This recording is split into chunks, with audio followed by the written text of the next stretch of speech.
우리 하나님 말씀 같이 보겠습니다. 구약성경 열왕기상 1장 11절 말씀부터 27절 말씀까지 우리 함께 읽겠습니다.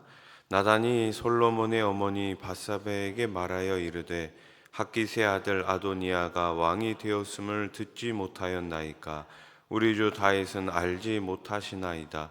이제 내게 당신의 생명과 당신의 아들 솔로몬의 생명을 구할 계책을 말하도록 허락하소서. 당신은 다윗 왕 앞에 들어가서 아뢰기를 내 주 왕이여, 전에 왕이 여종에게 맹세하여 이르시기를 내 아들 솔로몬이 반드시 나를 이어 왕이 되어 내 왕위에 앉으리라 하지 아니하셨나이까. 그런데 아도니아가 무슨 이유로 왕이 되었나이까 하소서. 당신이 거기서 왕과 말씀하실 때에 나도 뒤이어 들어가서 당신의 말씀을 확증하리이다. 밧세바가 이에 침실에 들어가 왕에게 이르니 왕이 심히 늙었으므로 수냄 여자 아비삭이 시중 들었더라. 밧세바가 몸을 굽혀 왕께 절하니 왕이 이르되 어찌 됨이냐. 그가 왕께 대답하되 내 주여, 왕이 전에 왕의 하나님 여호와를 가리켜 여종에게 맹세하시기를 내 아들 솔로몬이 반드시 나를 이어 왕이 되어 내 왕위에 앉으리라 하셨거늘 이제 아도니아가 왕이 되었어도 내 주 왕은 알지 못하시나이다. 그가 수소와 살찐 송아지와 양을 많이 잡고 왕의 모든 아들과 제사장 아비아달과 군사령관 요압을 청하였으나 왕의 종 솔로몬은 청하지 아니하였나이다. 내 주 왕이여, 온 이스라엘이 왕에게 다 주목하고 누가 내 주 왕을 이어 그 왕위에 앉을지를 공포하시기를 기다리나이다. 그렇지 아니하면 내 주 왕께서 그의 조상들과 함께 잘 때에 나와 내 아들 솔로몬은 죄인이 되리이다. 밧세바가 왕과 말할 때에 선지자 나단이 들어온지라. 어떤 사람이 왕께 말하여 이르되 선지자 나단이 여기 있나이다 하니 그가 왕 앞에 들어와서 얼굴을 땅에 대고 왕께 절하고 이르되 내 주 왕께서 이르시기를 아도니아가 나를 이어 왕이 되어 내 왕위에 앉으리라 하셨나이까. 그가 오늘 내려가서 수소와 살찐 송아지와 양을 많이 잡고 왕의 모든 아들과 군사령관들과 제사장 아비아달을 청하였는데 그들이 아도니아 앞에서 먹고 마시며 아도니아 왕은 만세수를 하옵소서 하였나이다. 그러나 왕의 종 나와 제사장 사독과 여호야다의 아들 분하야와 왕의 종 솔로몬은 청하지 아니하였사오니 이것이 내 주 왕께서 정하신 일이니이까. 그런데 왕께서 내 주 왕을 이어 그 왕위에 앉을 자를 종에게 알게 하지 아니하셨나이다. 아멘. 올바른 공동체 의식을 가진 사람은 공동체 위기를 강 건너 불구경하듯 하지 않습니다. 공동체를 소중히 여기는 사람은 위기에 처한 공동체를 위해 문제에 적극적으로 개입합니다. 자신의 책임을 다해 지혜롭게 문제를 해결하려고 애쓰는 것이죠. 교회 안에 휴지가 떨어져 있으면 어떻게 합니까? 뭐 내 집도 아닌데 내 방도 아닌데 그냥 지나갑니까? 그렇지 않지요. 내 집처럼 내 방처럼 그 휴지를 짚는 것이 바로 공동체를 사랑하는 모습이 아니겠습니까?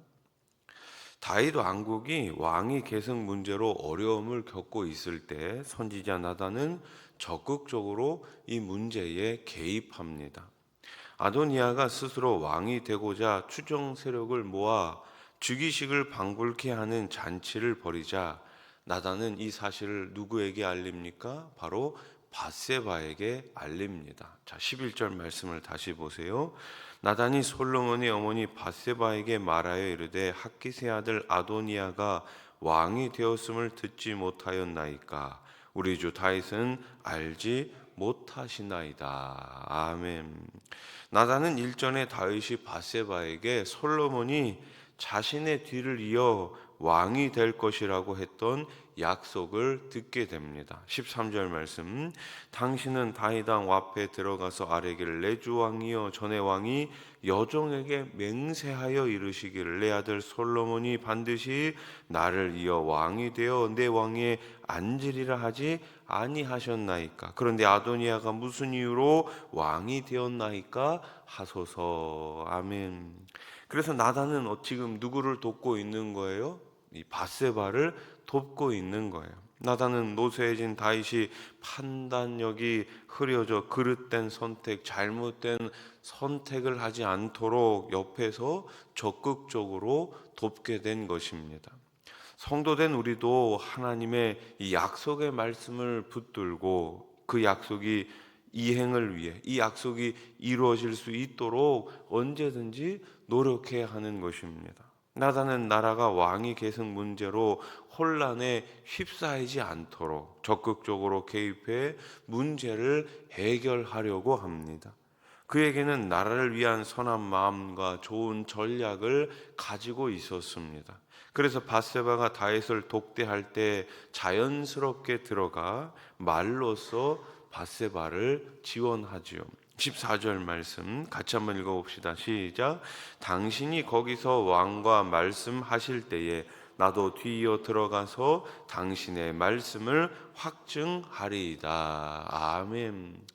이 얘기는 어떤 모략이나 계략이 아니라 지금까지 있었던 일들을 다시금 확인하면서 다윗이 자신이 했던 약속들을 상기시키는 일이었던 것이죠. 공동체를 걱정하는 선한 마음에 지략을 더해주면 문제를 지혜롭게 해결할 수 있습니다. 예수님도 제자들을 세상에 보내실 때 뭐라고 말씀하십니까?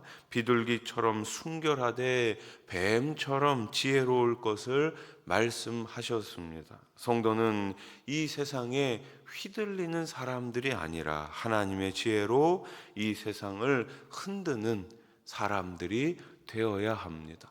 세상 풍조에 휩쓸리는 것이 아니라 말씀에 굳게 서서 이 세상을 하나님의 지혜로 하나님의 말씀으로 하나님께서 주신 그 공의로 변화시켜 가는 사람들이 바로 성도라는 것입니다. 맹목적으로 따라가는 것이 아니에요. 말씀을 기준으로 삼고 그 말씀을 통해서 이 세상을 변화시키는 사람들이 저와 여러분들이 되어야 할 줄로 믿습니다. 나단은 다윗 왕에게 문제의 핵심을 말하죠. 그것은 온 나라가 늙고 쇠약해진 이 다윗을 대신할 새로운 왕을 기다린다는 것입니다. 20절 말씀, 내 주 왕이여 온 이스라엘이 왕에게 다 주목하고 누가 내 주 왕을 이어 그 왕위에 앉을지를 공포하시기를 기다리나이다. 아멘. 온 이스라엘이 주목하는 이 왕위 계승자를 공포하는 것을 더는 미룰 수 없다는 것입니다. 나단은 문제의 핵심을 바로 짚어주어 다윗이 옳은 결정을 할 수 있도록 돕고 있습니다.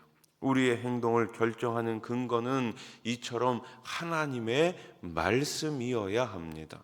밧세바가 다윗 왕과 이야기하고 있을 때 사전에 약속한 대로 나단이 자연스럽게 다윗 왕 앞으로 들어오지요. 22절 말씀, 밧세바가 왕과 말할 때에 선지자 나단이 들어온지라. 아멘. 나단은 다윗 왕의 의지를 다윗이 스스로 확인할 수 있도록, 다윗 왕의 의지가 무엇이었습니까? 밧세바에게서 난 그 아들 솔로몬에게 내가 왕위를 넘겨주겠다. 그 의지를 다윗이 스스로 다시금 확인할 수 있도록 아도니아가 왕이 되는 것이 진정한 왕의 뜻인지 다시금 물었던 것이죠. 24절 말씀 다시 한번 읽어봅시다. 시작. 이르되 내 주 왕께서 이르시기를 아도니아가 나를 이어 왕이 되어 내 왕위에 앉으리라 하셨나이까. 아멘. 나단의 이런 물음을 통해 다윗은 자신의 마음을 다시금 확인할 수 있었던 것이죠. 나단의 질문은 다윗이 바른 결정을 내리는데 큰 도움이 되었습니다. 지혜가 담긴 말은 문제를 찾고 해결하는데 결정적인 역할을 합니다. 나단은 다윗이 현명한 결정을 내리도록 현재 왕위 계승을 놓고 벌어지는 일에 대해 소상히 말합니다. 그런 후에 한 번 더 다윗의 의중을 확인하는 것이죠. 좋은 조력자는 누구입니까? 나단처럼 결정권자에게 바른 정보를 전달해야 합니다. 바른 정보예요. 어저께도 말씀드렸지만 옛날에 왕들이 이 정보가 없잖아요. 그러니까 이 간신들은 왕이여 괜찮습니다. 지금 나라가 태평합니다. 모든 것이 잘 되고 있습니다. 거짓 정보, 잘못된 정보를 왕한테 올려가지고 왕이 잘못된 판단을 하도록 만들었던 것이 아닙니까? 마찬가지입니다. 좋은 조력자는 누구라고요? 바른 정보를 전달하는 것. 결정권자에게 바른 정보를 전달하는 거예요. 결정권자가 정확한 정보 없이 순간에 감정에 휩쓸려 결정을 하게 된다면 공동체 전체가 치러야 할 대가가 얼마나 크겠습니까? 성도에게 정확한 정보란 무엇입니까? 바로 하나님의 말씀을 바탕으로 내린 올바른 상황 판단이에요.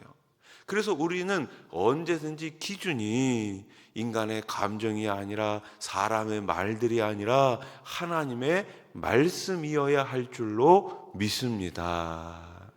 나단은 나라의 안위를 걱정하는 선지자였습니다. 그는 나라가 혼란스러워지는 것을 보고만 있을 수가 없었습니다. 공동체가 처한 문제에 적극적으로 개입했습니다. 그리고 지혜롭게 이 문제를 해결했습니다. 공동체를 사랑하는 성도는 적극적인 마음을 가지고 공동체를 세워가야 합니다. 자, 우리가 임직선거를 앞두고 있죠. 이번 임직선거를 통해 이런 일꾼들이 세워지기를 소원합니다. 어떤 일꾼입니까? 하나님을 더 사랑하고 공동체를 더 사랑하고 성도를 더 사랑하는 그런 일꾼들이 아름답게 세워지기를, 또 그런 일꾼들 되시기를, 그런 성도님들 되시기를, 그런 교회가 될 수 있기를 우리 주님의 이름으로 축원합니다. 기도드리겠습니다. 하나님 아버지, 바른 선택이 중요합니다. 이 세상을 바라보면서 세상과 똑같은 선택을 하는 것이 아니라 하나님 주신 말씀을 통해 가지고 바른 선택을 할 수 있는 우리 성도님들 되게 해 주시옵소서. 우리 교회가 임직선거를 앞두고 있습니다. 공동체를 사랑하고 하나님을 더 사랑하고 성도를 사랑하는 그런 일꾼들이 잘 세워지게 해 주시옵소서. 이 나라에도 또 총선을 앞두고 있습니다. 일주일 정도 앞두고 있는 이번 총선을 통하여서 나라가 더 잘 세워지게 해 주시옵소서. 국민들을 사랑하고 참으로 나라를 사랑하고 정직하고 올바르게 정치할 수 있는 사람들이 세워지게 해 주시옵소서. 우리 자녀들을 기억하여 주시옵소서. 이 세상 풍조에 휩쓸리는 것이 아니라 하나님의 말씀을 내 삶의 기준으로 삼고 언제든지 주님 더 사랑하면서 말씀을 가까이 할 수 있는 우리 자녀들 되게 해 주시옵소서. 저 북녘 땅에 우리 하나님 하루속히 신앙의 자유를 허락해 주시옵소서. 공산 정권이 하루속히 무너지게 해 주시고 핵을 포기하고 저 북녘 땅에 우리가 마음껏 가서 예수 그리스도의 이름을 전할 수 있는 그때가 속히 오게 해 주시옵소서. 지금도 멀리 해외에서 예수 이름 하나를 증거하기 위해 가지고 보내주신 우리 선교사님들, 우리가 함께 물질로 기도로 동역하는 우리 수원아산 교회가 되게 해 주시옵소서. 예수님의 이름으로 기도드립니다. 아멘.